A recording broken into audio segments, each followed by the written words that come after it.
In this video, Dr. Jordan Peterson explains the two different elements in nature and life. Okay, so the unknown, that's generally, the unknown that you encounter, that's generally characterized using feminine symbolism. And I think the reason for that, there's a bunch of reasons, and we've talked about many of them. One reason is because females do the sexual selection in human beings, and so they act as the face of nature. Another reason is that you can think of new possibility always emerging out of the non-cultural background in some sense, So, for example, let's say that we send an expedition to Mars, and we're gathering new information as a consequence. The reason we're gathering new information is because we've gone out past the domain of our knowledge, in a sense, and we're interacting with something new. And in that interaction, new information is generated. Now, you can say that it's partly the act of the perceiver that's generating the new information, and you can say that it's partly the act of the culture, because we send robots to Mars, let's say, which is very, very difficult. So the culture goes there, but the individuals are observing. So the individuals are buttressed by the culture, but they're generating information because they're somewhere truly new. And so the information, the unknown is a constant source of new information. So it's the place that gives birth to new information. And so that's another part of the reason that it seems to be symbolized in feminine form. I'm just taking this in some sense as an empirical fact. I've looked at, it looks like that's how these stories work. And so I've been trying to puzzle out why exactly that would be the case. I also think it's the case that we tend to look at the world from a social cognitive perspective, right? We filter it through a social cognitive biological apparatus. And so we're very likely to see things in character form, and characters have sexes.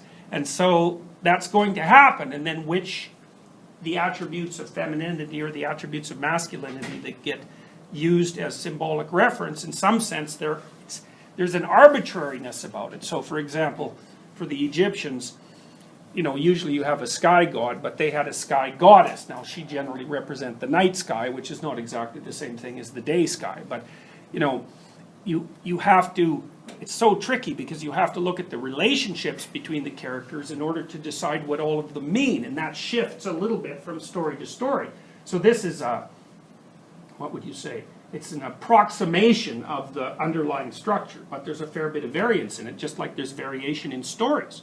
So, the feminine element has a destructive element and a creative aspect. And you can see that people characterize their environments in that way. So, for example, you can map on environmental beliefs onto this structure. You can say that the environmentalist portrays nature as positive, portrays culture as negative, and portrays the individual as negative. And the basic story is rampaging individual as member of rapacious culture invading the pristine landscape of beautiful Mother Nature. Now, the thing about that story is it's true.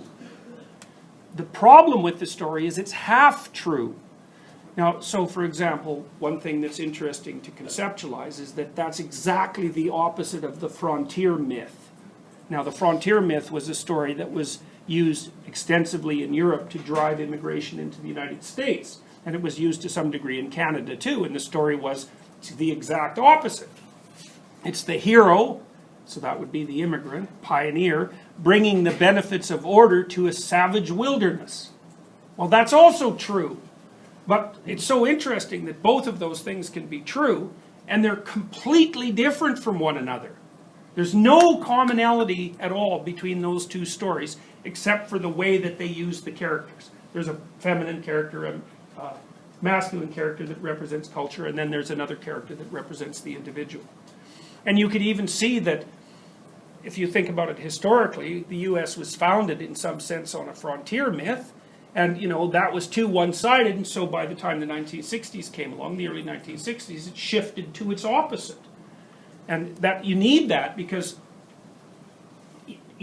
like systems have to oscillate to some degree to remain stable across time. They can't just be fixed in place. So they're going to play back and forth through the archetypes in an attempt to keep them balanced, because that's what you're trying to do. You're trying to keep them balanced. And so, well, you have the destructive and creative element of Mother Nature. You see that all the time in movies where the thing that the hero is striving against is the negative element of the unknown. How many of you have seen the movie Alien? Okay, so, you know, that's a pretty graphic representation of, well, those aliens are more reptilian in form, so they're almost like, they're more at the dragon of chaos level of civilization. But they're like a terrible external force that's threatening human culture and the individual. It's exactly the opposite story that's played out in, what was the movie with all the blue creatures? Avatar, right. Avatar is exactly the opposite of that, where, you know, the unknown nature is just nothing but, it's like sweetness and bliss, and, you know, and the human culture is portrayed as spearheaded by greedy and rapacious individuals who are basically manifestations of the military-industrial complex. The funny thing is those both made good stories, and that's because, well, it's because they have enough archetypal truth so that there's many situations that they're relevant to. You know, sometimes Mother Nature is your best friend, and sometimes it's your worst enemy. And so you could go down to the jungles of Peru, and you could talk to the people who live there, and you could find out what they know about medicinal plants in the jungle, and you could bring home things to cure disease. Or you could just go down there and get lost in the jungle, and then you're dead. You know, in some sense, it's the same jungle. And whether it's positive or negative depends on what stance you take towards it and how you behave.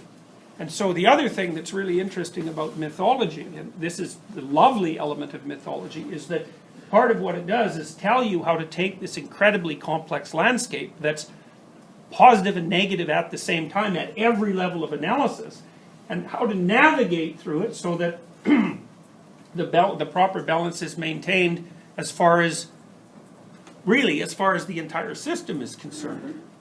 So